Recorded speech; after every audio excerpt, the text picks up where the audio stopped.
You're listening to Tony Graham here on Binjang 91.5. And from Studio 2 this morning, we've got Matthew Dickerson with Tech Talk. Good afternoon. Good morning, Matthew. Good morning, Tony. Been looking forward to talking to you for the last week. Great to be chatting about technology again. Yes, we always think about the following week as soon as we finish the first one. That's right. Yeah. And getting on with it. Now, here's a bit of advice for you, I think, in this first article. I'm sure you would have heeded it, that's for sure, because I have, and it works. So if you're looking for a partner, the first thing to find out is the type of phone someone uses, because that can be the doyen of success or failure, can't it? It can be a deal breaker, Tony. There's some new survey information out that talks about the main differences between, say, iPhone users and Android users. And it goes into quite a lot of detail about the annoying smartphone habits that exist in some of these relationships. The interesting part is that it's actually found that iPhone users are more likely to be able to start a relationship, but then maintaining the relationship is quite tricky because of some of these annoying habits. And the first one is one that I actually see with my kids, not so much with my wife, but with my kids, where they like to watch the TV and play on their phone at the same time. And iPhone users are worse at this rather than Android users. So 75% of iPhone users are engaged in this annoying habit. Only 59% of Android users do the same thing. And I always find it's interesting when I'm watching TV with one of my kids while they're playing on their phone, and of course something happens on the TV that's interesting, and then they say, "What happened there? I missed that last bit." And I refuse to tell them what's going on, Tony, because if they're going to play on their phone while they're watching TV, that's it, that's their bad luck.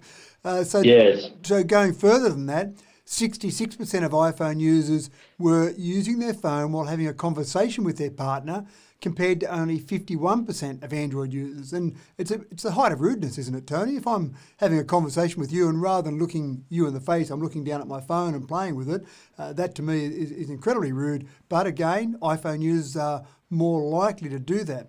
And the other one is while eating at the table, 64% of iPhone users are guilty of playing with their phone while they're doing that, compared to only 42% of Android users.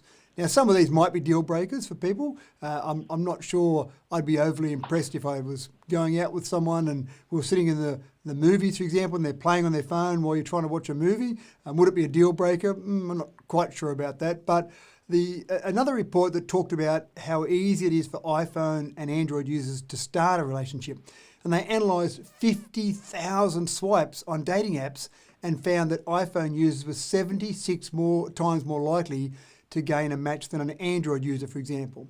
And there was they broke it down even further. iPhone users was the number one category. If you had a watch, that certainly puts you up there with a strong category. And if you had AirPods, the Apple AirPods, that puts you up there as well. Samsung users weren't too bad, but where it put you into negative territory was if you were a Google phone user, a Huawei phone user, or the absolute worst case scenario, Tony, the one that was least likely to get you a match on a dating app was if you still had an old BlackBerry. You had a negative 74% impact on the match rate of users if you had a BlackBerry. I'm sure there's not too many of those around. Yeah, so really what you should be looking at is marry an Android. I certainly did, and she certainly did as well. There you go.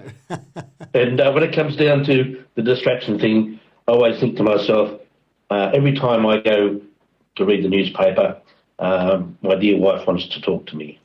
So usually I just, after a couple of stops and starts and rereads, I just usually close it. Right. There might be a little bit of confirmation bias in that stat, but I'm sure it happens. Yes. Without any objection too, I just do it quietly, so I don't want her to feel as if she's unwanted or anything. So until she listens to this segment, and then she'll now know what you're up to. Well, we'll find out, won't we? So I'm banking on that she won't. I'm in deep trouble otherwise. That's right. Yes. Now, are we soon going to be drinking soft drink from, of all things, paper bottles? It certainly is on the cards, and I'm not sure it's going to happen tomorrow, but it's certainly going to happen in sometime in the near future. Coca-Cola is actually just testing at the moment paper bottles, and their entire strategy is to eliminate plastic from all of their packaging entirely, which is a pretty big ask given the amount of plastic that a company like Coca-Cola would use. This first prototype's made by a Danish company, and it's a paper shell, but it's still got at this stage a thin plastic liner just to help, obviously, keep the paper separated from the actual drink itself. But there's a bit of pressure in a soft drink bottle because obviously it is carbonated. There is pressure inside that. So it's not quite as easy as you think. We've seen, for example, in the past, we've had milk in paper cartons, and there's various fruit drinks that are available in paper cartons. But again, they're not under pressure. So that's a tricky one. They want to have their own distinct shape with it, so they don't want just a rectangular sort of shape as you've seen with some of the other ones. So they're trying to get everything they've got now in the shape and the pressure that's under, but doing all that in paper. So they're just doing a trial now. They're going to do a small run and then just start to run out some of those paper bottles and just see how they go with that. And just the whole handling of that process, the packaging for start, the packaging into a truck, taking it out to a retail environment, putting it onto shelves or in fridges.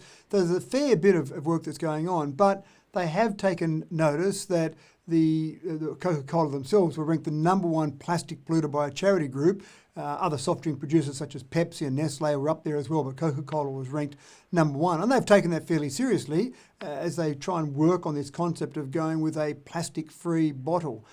Even some alcohol manufacturers are going down that path as well. There's some vodka manufacturers that are trying to get to the stage where you can buy your vodka in a paper bottle. So it's something that, again, maybe not tomorrow, but give it 5 years, and I think we'll start to see some paper bottles and a whole range of different companies and different packaging out there on the shelves. Yeah, well, last week we had cellophane windows, and now we're talking about paper bottles. Well, very good. I like it. It's good. And things are changing, obviously, and certainly I think there's been some other examples there where it has changed. I said those paper sort of bottles that we used to have with milk and that we've got with various fruit drinks. So people have been able to do it in the past, and things that people thought were probably difficult or maybe some people said impossible, but we've got paper cups with coffee when we go and buy a cup of coffee. So, look, I think there's been some examples of that in the past. Let's see if they can do it with soft drinks. Our last topic for this morning is about autonomous driving with vehicles at mine sites. And what's the future there if you're wanting to become somebody employed at a mine site? Well, if you want to be employed at a mine site driving some of these vehicles, then maybe you need to rethink that strategy. A lot of the heavy vehicles in the past, the large machinery, that's either been driven remotely or they've got some autonomous examples of that. But Fortescue Metals Group has just teamed up with Ford Australia, and they're essentially getting to the point where they're rolling out some Ford Rangers that have been retrofitted to be driverless vehicles. So it's probably a bit easier on a mine site to create a driverless vehicle. When you look at that heavy machinery that's being used in a driverless example, there's set routes that it will go on, and they know what the traffic is doing in the other directions, and they control that traffic. So it's a bit easier. With the Ford Rangers, the utes that they'll be fitting with driverless or utilities there, essentially they'll be doing a little bit different. They won't be on set runs, but they'll go to set parts of a mining site. But a lot of these trips that they do now, and they gave one example on one mining site where the normal round trip for some of these repairs that they've been doing have been a 28-kilometre round trip. And sometimes there'll be a mechanic working on some equipment and he needs an extra piece of equipment or another piece of hardware, whatever it might be. And so he's got to waste the time to get in the ute, drive back to the depot and then drive back again. 28 kilometres doesn't sound like much, but the estimation is that on this one particular mine site, they do 12,000 of those 28 kilometre round trips. What they'll be planning in the future is that those 12,000 round trips will be done without anyone sitting in the driver's seat. So the ute will be able to go back to the depot, someone will be able to put some equipment in there, put some tools, whatever's needed, and drive back to where the repair's being done. Only starting with the 4 utes to begin with, but I can see these being rolled out a lot more. And it's not just Fortescue Metals Group, there's other mine sites that are doing it as well, other mining companies. So I can see a lot more work being done on this. So if you want a job on a mine site, Tony, maybe not as a driver, maybe as a technician, working on the driverless concept more so than the actual driving of them.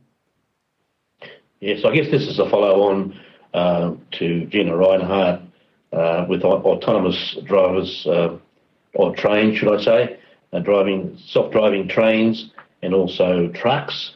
And this is all mostly suited to open cut mining, of course. And you've been listening to Binjang 91.5 with Tech Talk and Matthew Dickerson.